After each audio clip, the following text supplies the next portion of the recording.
Donc, lorsqu'on veut utiliser la voie de synthèse dans un document PDF, le chemin est un peu différent. Donc, l'élève va ouvrir son WordQ et on va aller dans l'onglet Options et sélectionner Ouvrir un fichier PDF.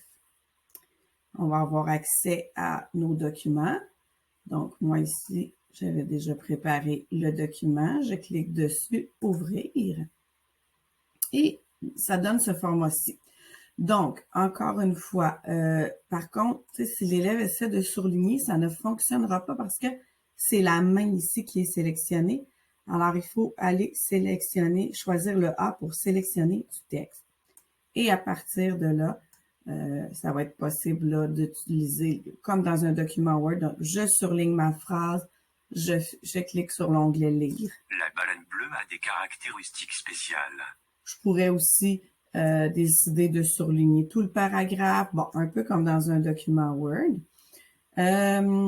Ici, je peux ajouter du texte, mais en fait, ça va être une zone de texte ici. Zone de texte, donc comme ça ici, et je vais pouvoir venir écrire à l'intérieur. Je pourrais écrire personnage, bon. Ensuite, je peux aussi mettre une note. Donc, une note, ce que ça va faire, c'est que c'est ici, je veux dire important, là. Donc, je vais aller mettre ma note. Je vais peser ici sur le coin droit. Donc, ça me laisse juste une petite indication comme quoi j'ai mis une note. Si je reclique dessus, je vais avoir accès à ma note.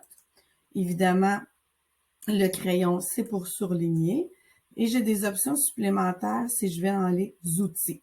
Donc, si je vais dans les outils, j'ai les mêmes options là, de pouvoir créer une zone de texte, une note, mais je pourrais aussi souligner et je pourrais biffer.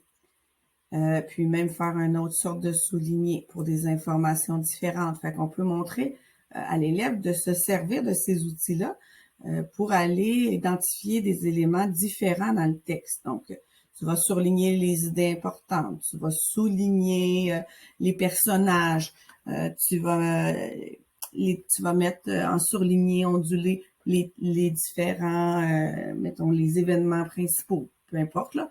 Donc, on peut lui montrer à utiliser ces outils-là. Et la dernière chose que je veux vous montrer, on a aussi dessiné. Donc, je peux venir mettre une ligne comme ça. Je pourrais venir mettre un ovale. Donc, ça peut être intéressant aussi pour que l'élève puisse utiliser. Ici, ben, pour répondre aux questions, là, je ne peux pas directement cliquer dans le document et répondre. Donc, il faut vraiment que j'aille créer une zone de texte. Donc, il faut montrer à l'élève comment créer la boîte.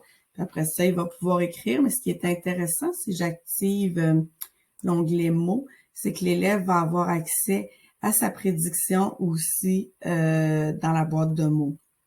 Donc, la baleine, et voilà. Fait qu'il peut avoir accès. Là, j'ai pas activé la voix, là. La baleine bleue.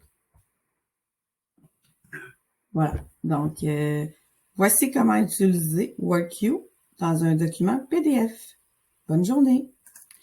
Lorsque le document PDF a plusieurs pages, comme celui-ci en a 3, pour se déplacer entre les pages, l'élève devra utiliser les flèches qui sont dans le bas de l'écran. Toutefois, c'est possible de changer pour qu'il puisse voir le texte en continu. Donc, on doit aller dans Affichage, Affichage de la page, et au lieu de dire une seule page, on va dire une seule page, mais en continu. Donc là, quand il va défiler, il va avoir accès à toutes les pages comme dans un document, dans le fond, Word. Sinon, on peut aussi décider qu'on va afficher 2 pages en continu. Donc, l'élève pourra voir les pages une à côté de l'autre, ce qui peut être intéressant pour répondre, par exemple, à des questions. Donc, comme ça, ici. Fait que voilà pour l'affichage des documents PDF dans WordQ.